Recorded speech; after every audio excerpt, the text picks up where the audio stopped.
सभी छात्र छात्राओं को मैं कुशवंत पांडे रिद्धि सिद्धि हायर एजुकेशन परिवार में स्वागत एवं अभिनंदन करता हूँ। जैसे कि आप लोगों को पता है कि हम लोगों का कौन सा लेक्चर है, 7वां लेक्चर है। कौन सा लेक्चर है?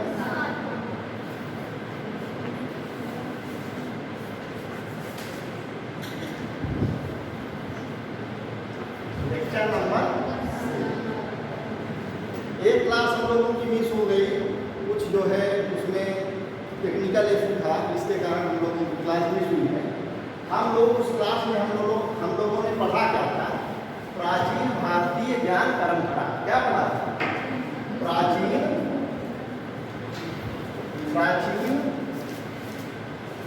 भारतीय ज्ञान परंपरा।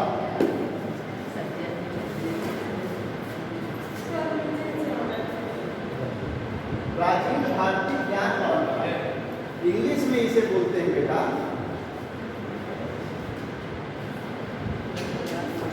इंग्लिश में बोलेंगे एंशिएंट। आप लोग नोट करते रहिएगा, जहां समझ में ना आए पूछना। ठीक, ancient Indian knowledge, ancient Indian knowledge tradition.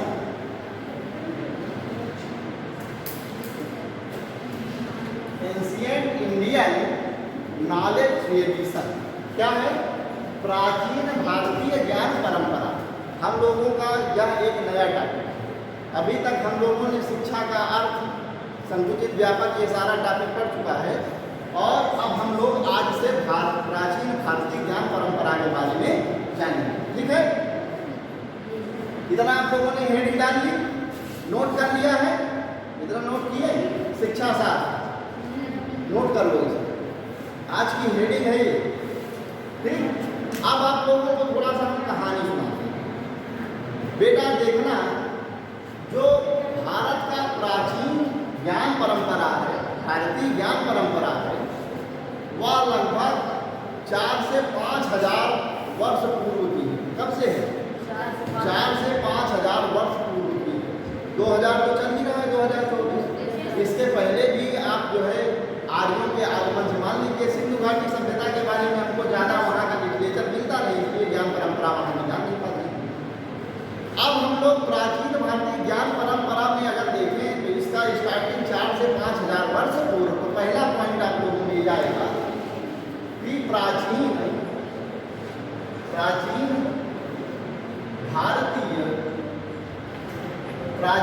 भारतीय ज्ञान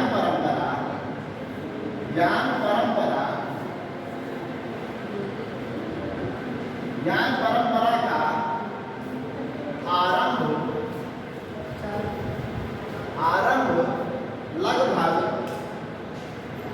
लगभग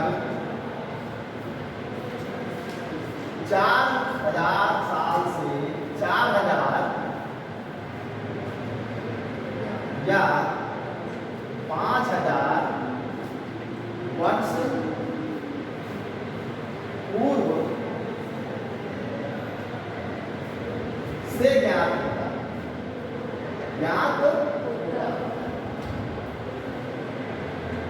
बातें समझ में आ रही कि नहीं?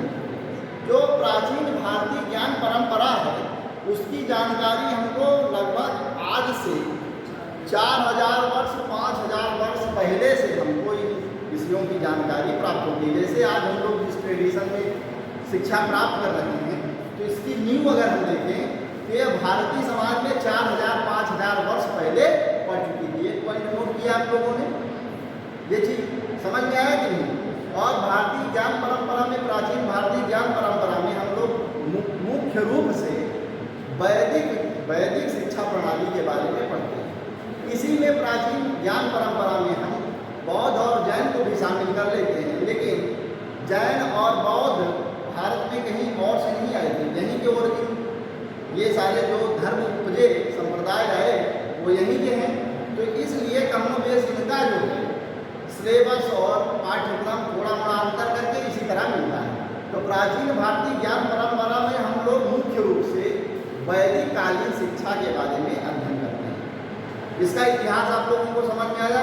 आपसे कोई पूछे कि प्राचीन भारतीय ज्ञान परंपरा कब से मानी जाती है, तो आप लोगों का एक सीधा तो उत्तर हो जाएगा 4000-5000 वर्ष पूर्व वैदिक ज्ञान परंपरा को ही हम जो है प्राचीन भारतीय ज्ञान परंपरा के नाम से जानते हैं। इतना टॉपिक स्पष्ट हुआ। आप देखना, नोट कर लिया, आगे इरेज करके आगे बढ़ रहे हैं।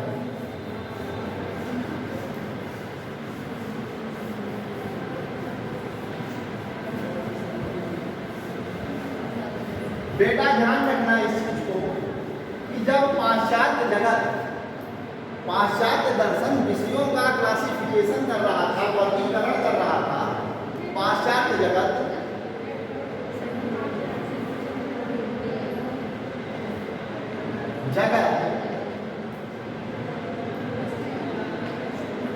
विषयों का क्या कर रहा था, विषयों का वर्गीकरण कर रहा था, वर्गीकरण कर रहा था।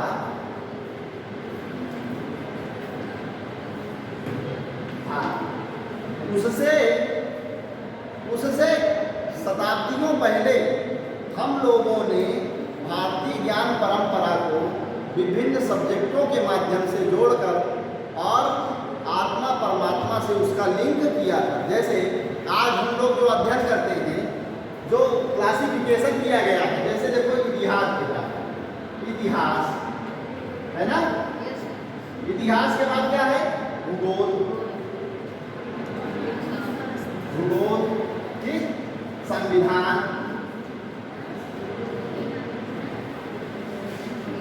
संविधान, फिर भौतिक विज्ञान, भौतिक विज्ञान, रसायन विज्ञान, जीव विज्ञान इत्यादि, हिंदी, संस्कृत, उर्दू, फारसी, अरबी, इस तरह तमाम विषयों का ढेर लगा हुआ है, तमाम विषयों का ढेर लगा हुआ है। तो जब पाश्चात्य दर्शन, पाश्चात्य जगत सब्जेक्टों का वर्गीकरण किया कर रहा था, उससे सदियों पहले भारतीय लोगों ने, भारतीय मनीषियों ने इसका जो है लिंक कर दिया। जैसे आप लोग आईएएस एग्जाम की जो तैयारी करता हुआ है, क्या बात कर रहे हैं, ध्यान से सुनो। जैसे आप लोग आईएएस के एग्जाम की तैयारी करोगे तो उसमें आपसे बोला जाता है कि सबसे अच्छा राइटर वही है जो सारे सब्जेक्टों को लिंक कर देता है। तो जब आप उच्च लेवल की शिक्षा में पहुंच जाएंगे तो सब्जेक्ट एक दूसरे से अलग नहीं है। कुछ लोग कहते हैं इतिहास बड़ा, कोई कहता है संविधान बड़ा, नहीं, कोई नहीं बड़ा। जब आप सारे सब्जेक्टों को एक दूसरे से मर्ज करके जोड़ के पढ़ते हैं तभी वो आपको अच्छी जानकारी देता है। तो प्राचीन भारतीय ज्ञान परंपरा में जब पाश्चात्य जगत विषयों का वर्गीकरण कर रहा था, उसके बहुत साल पहले ही भारतीय मनीषियों ने इन सारे विषयों को पढ़ा और एक दूसरे से इंटरकनेक्ट करके और लौकिक और पारलौकिक दोनों जगत से जोड़कर और आत्मा परमात्मा के विषय तक इसको जोड़ रखा। तो दूसरा विषय समझ में आया कि हमने इसका कंपेरिजन किया पाश्चात्य जगत से। पाश्चात्य जगत में लोगों ने सब्जेक्टों का वर्गीकरण किया था, हम लोगों ने सब्जेक्टों का एकीकरण किया था। समझ में आ रही बात नहीं? जब आप अपने सब्जेक्ट के इतर कोई सब्जेक्ट जानकर और उसको जोड़ते हैं तब आपके नॉलेज में बहुत अच्छा निखार आता है। ये समझ में आया, कोई सब्जेक्ट एक दूसरे से अलग नहीं है। दूसरा टॉपिक समझ में आया?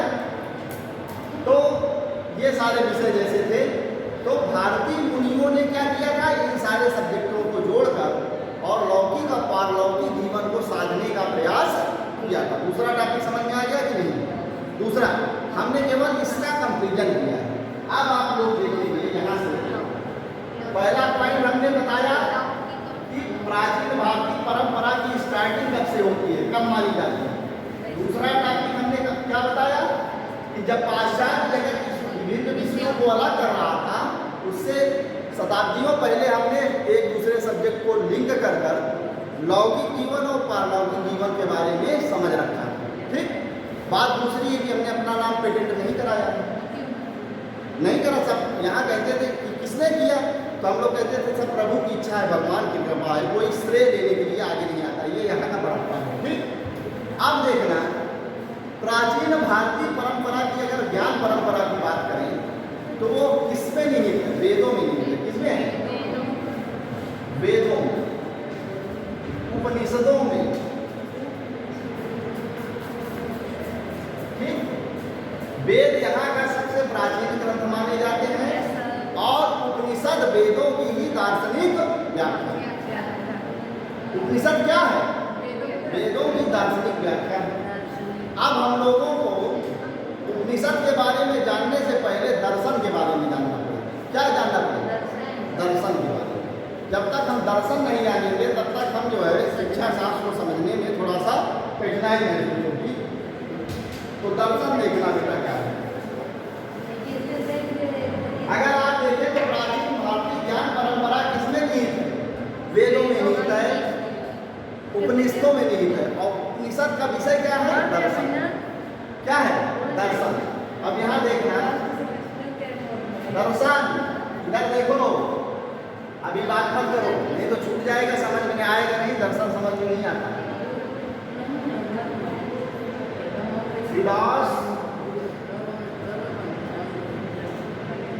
फिलॉसफी होता है ना, दर्शन का इंग्लिश वर्जन होता है फिलॉसफी, और इसको दोनों को हम डिफाइन कर रहे हैं। ठीक, दर्शन पहला संस्कृत दर्शन पहले डिसाइड करते हैं कि दर्शन क्या है।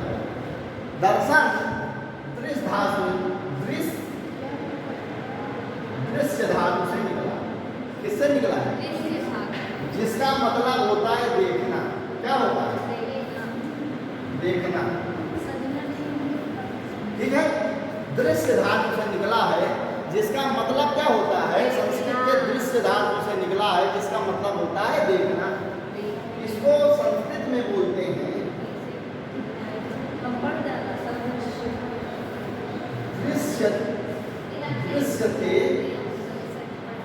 दृश्यते अनेन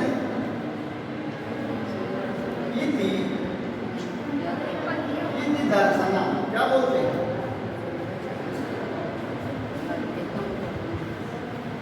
दृश्यते अनेन इति दर्शनम, मतलब इसका शाब्दिक अर्थ ये हुआ कि जिसे देखा जा सके। जिसे, तो अब ये प्रश्न उठता है कि किसे देखा जा सके? सब तो दिख रहा है, ऐसा नहीं। दर्शन चिंतन का विषय है। किसका विषय है? चिंतन का विषय है, जिसमें हम लोग चिंतन मनन करते हैं और किसी भी पक्ष को बहुत डीप से सोचते और समझते हैं। वो दर्शन जनरल आंखों से दिखाई नहीं पड़ेगा। जैसे आपको हम छोटा सा उदाहरण दे रहे हैं, ये क्या बना है और ये क्या बना है? अब अगर इसी कोड को उल्टा कर दिया जाए, ये 9 हो जाएगा, 6 बन जाएगा। बातें समझ में आ रही हैं? तो केवल व्यक्ति के स्थान परिवर्तन से जब अंकों का मान बदल जा रहा है, तो आप ये समझिए कि दर्शन कितना बृहद क्षेत्र है। इसके बारे में आप लोगों को हम एक छोटी सी चौपाई बताते हैं। जब रामचंद्र जी का सीता जी का स्वयंवर हो रहा था, तो वहाँ रामचंद्र जी पहुँचे थे।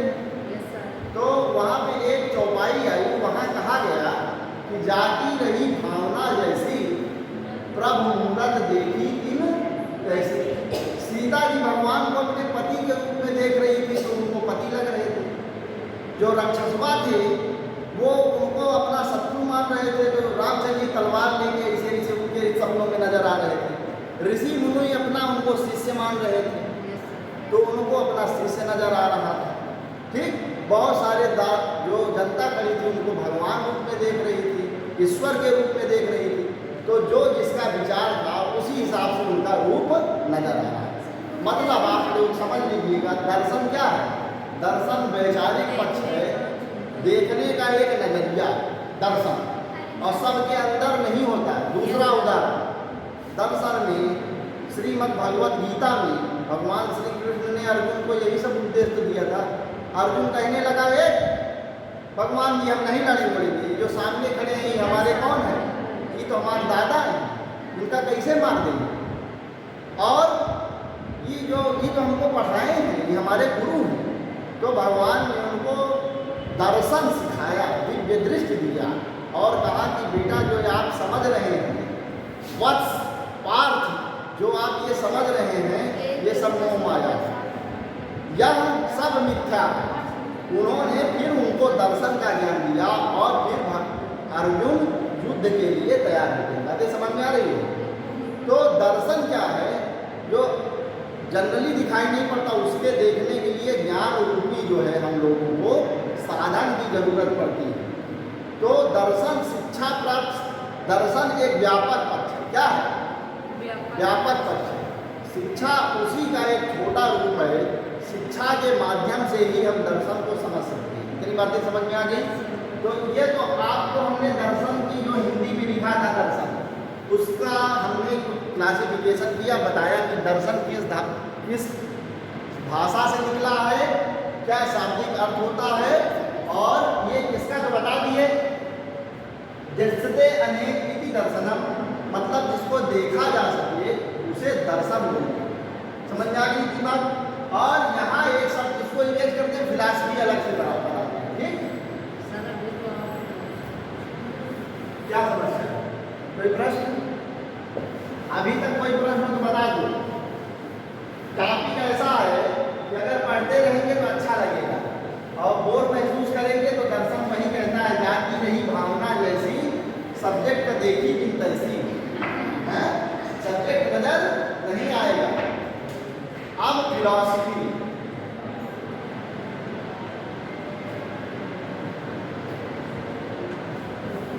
यही है फिलॉसफी।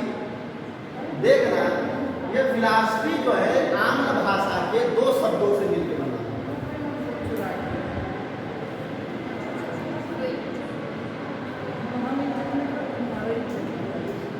फिलॉस सूफिया, फिलॉस का मतलब होता है क्या? ये वहाँ डिस्क्राइब कर दोगे ना आप जब अपने एग्जाम में, तो कहेगा कौशाम्बी बेल्ट वाले इंग्लिश भी जानते हैं, है ना? तो इतना तो हम लोगों का CBSE बोर्ड भले ही नहीं है, यूपी बोर्ड भी लेवल नहीं है, लेकिन कम से कम उसका मूल रूट तो जानना पड़ेगा कि नहीं? जैसे हमने संस्कृत भाषा में बता दिया वैसे इंग्लिश में बता दें, और नहीं तो घर जाके खूब गरियाओ हमको इसे तैयार का, उसमें जो इंग्लिशिया में जो बतौबे नहीं किया। हाँ, और तुम समझ लो कि हमारे गुरु जी का कमावत होते ही नहीं, तो इसलिए इंग्लिश भी समझ लो। ये CBSE नहीं पढ़ा रहे हैं, और इसको याद भी करना समझना भी कठिन नहीं है। समझ गए? तो फिलॉसफी दो शब्दों से, आंग्ल भाषा के दो शब्दों से मिलकर बना है, फिलॉस और सोफिया।